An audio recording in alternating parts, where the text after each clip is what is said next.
Oh my God, guys, the market is dead. The market is in the gutter. There is like no volume right now. What is going on? What is going on? I am pretty much break even today. You guys can't see my P&L here because of DAS, but break even today. Break even today. Yesterday, kind of a base hit day. Day before that, kind of a break-even day. The volume is just drying up for the month of October. I don't know what's going on.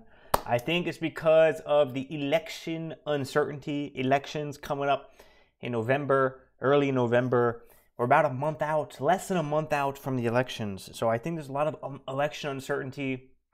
And so a lot of people are staying on the sidelines. There's less risk in the market. Less volume, less gappers, less action, less volatility, all that kind of stuff that we profit off of, that we use to profit in the market. It is starting to disappear. For how long? For how long? We don't know. We don't know. I assume once the elections come and go, whatever the outcome is, the market should start to pick up again. Volume should start to come back in. But yeah, right now the small cap market is in the dumps. In the dumps. Today, our leading gapper is up currently 69%. 69. I could you not, 69%. 69. I think yesterday the leading gapper was also 69%. Or maybe even less. I think it was 40%. But yeah, I mean, the volume is terrible right now. Pretty much the only opportunity we've been getting is the opening. This is like the best opportunity of the day. You just somehow being able to avoid this massive flush all the way down to the lows, catching that and catching a rip back up just off of a short little squeeze there. That is like the best opportunity the past few days, or just the opening range. Yesterday, a couple of days ago, our last good stock was OTRK. OTRK. This was last week though. I think, unless it was I think it was on Monday. This is kind of our last kind of decent stock, but look at it. Hey, we go straight up. We're thinking we're going to consolidate at least for, a 5-minute pullback and hold up, but we just give all the gains all the way back and we go red on the day. This is the type of action that we'd be getting, like strong volume early. Our highest volume early in the morning, right at the open, and then just fading so hard. The volume just fading so hard. Bounceless dips, straight to the depths. And yeah, this is the kind of market where you're gonna want to manage your risk as best as possible, making sure you're not getting into a massive drawdown, taking huge losses, because some of these dips, they will just crater. They will crater without any opportunity to get out. So if you can just go sideways. Just go sideways as best as you can at the worst possible scenario. Go sideways or small red. There's no reason to be shooting for the moon right now. There's no reason to be shooting for home runs right now. The market is just really not there. This past month, like this past 8 days or so, 10 days since the beginning of the month, October, just drying up. Definitely has to do with the election, I'm sure. Election uncertainty. The interest rates are starting to decrease, but it's only been half of a percentage point, so really not that much yet. We also had CNA. CNA is actually our third leading gapper. Look at this volume. Like, this volume is disgusting. Disgusting. You can't even trade it. That's our second leading gapper right now. This is our second leading gapper. And it's still below the opening price at 930. SRFM, another leading gapper here. Look at this volume. It's terrible, terrible. No volume pre-market. You got a spike of volume, and then we fade all the way back down to 6K shares per 1 minute candle, and then we spike up again randomly to 300, 500K, and now we're back down to trading less than 100K, less than 50K. Per 1 minute candle. That's just way too light a volume. You're just not going to be able to take size on it. You're not going to be able to trust it. The buyers aren't going to be there. The sellers, even if you're going short, like even the range, like going short, like we're not even getting massive like flushes either. Well, I guess we are kind of, but I'm sure even for the short sellers it's difficult. I bet you even for the short sellers it's difficult. So just because of that lack of volume. We are getting some decent flushes though. Like look at Wheeler. This thing dumped from like 14.80 all the way down to 13.27. That's $1.50 a share dump. SRFM. Do we have any flushes here? Yeah, look at this flush. Like I think I bought this dip maybe. Yeah, this thing pops up to 327. Next thing you know, it's at 282. That's crazy. CRKN, let's see, look, CRKN, another like kind of half of a breakout here. We try to go for some continuation in this thing's from 187 down to 166 within a minute, and then dumps again from 176. Yeah, I bought this dip. I think I bought this dip down here, and I got stuck.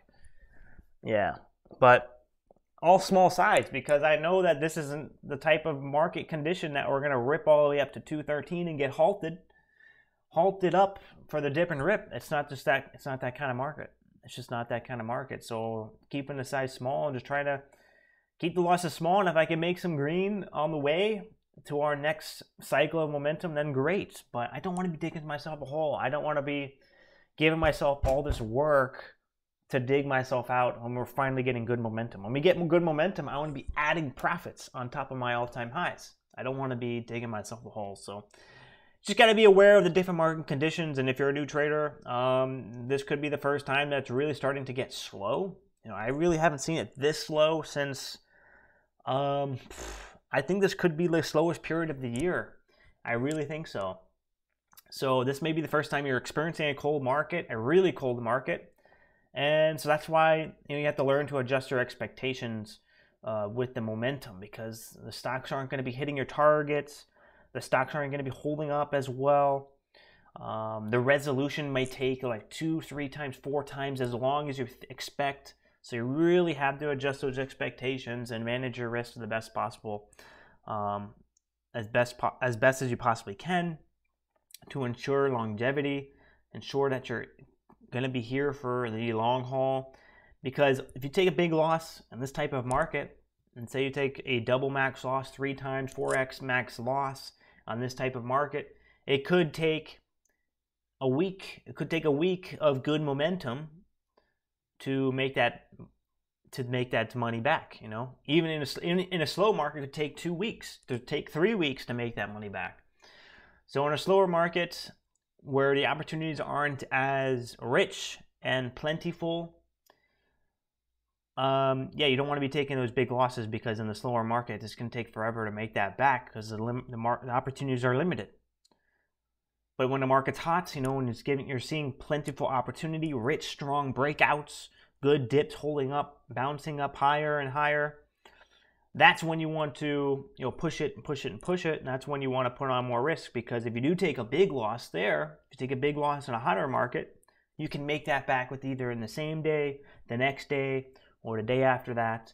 It's no big deal, because there's always going to be an opportunity right around the corner. Right now, there may not be another A+ opportunity until next week, maybe even a week after that, maybe until after elections. I've been through some cold cycles that it's been a month or 2 months to where we actually started seeing some good opportunity again. So you just have to be prepared for this little cold stretch here. It always does turn around though, so you know, don't worry. I remember early, you know, when I first had my first cold stretch, I was like, oh my God, the strategy is not working anymore. Like, am I not profitable anymore? Why isn't this working anymore? And I would panic and I would size up more and I try to force it. That's not the answer. The answer is not to force it. If the opportunities are not going how you want them to go, the answer is not to force it, but to sit tight, reduce your risk, and wait for better markets. So, you know, it's a good time to study up on your archives for the previous months that had good opportunity, so you're prepared for the next wave of momentum. You know, put some more time into your courses if you have any courses. You know, MMU, we do courses on MMU on our scalping, our micro scalping strategy, which I use every single day. And yeah, it's a profitable strategy if you employ it correctly. It is a very fine line, though, of course. Not everyone who does take the course is not a guaranteed that you're going to make money, but we do outline our system that we use to profit. So if you want to check that out, the link will be in the description for that. You guys can sign up. Either if you sign up for the MMU Diamond, you'll have access to all of the live trading archives, including mine. And if you just wanted to sign up for my own live trading archives, the link will be in the description for that. You guys can navigate to that as well if you want to check that out. If you're already a Diamond member, make sure you message me if you don't already have access to my live trading archives. You guys can send me a message and I'll make sure that you are enrolled. Because it is included in the Diamond membership for the Triad Trading Archive. So if you need help with that, send me a message. And that's it. Just going to try right now is just going to try to just, keep my P&L sideways. There's no reason to go, to panic or to force it or to get into a big drawdown. Wait for the next wave of momentum to come and we'll be sitting pretty. So hope you guys are doing well. Hope you guys are surviving. Hope you guys aren't, getting frustrated in this type of market. It is completely normal. It will turn around, so don't worry. Make sure you drop that like on the way out as we're closing out this little video. Make sure you subscribe if you're new, and I'll catch you guys later. All right, peace.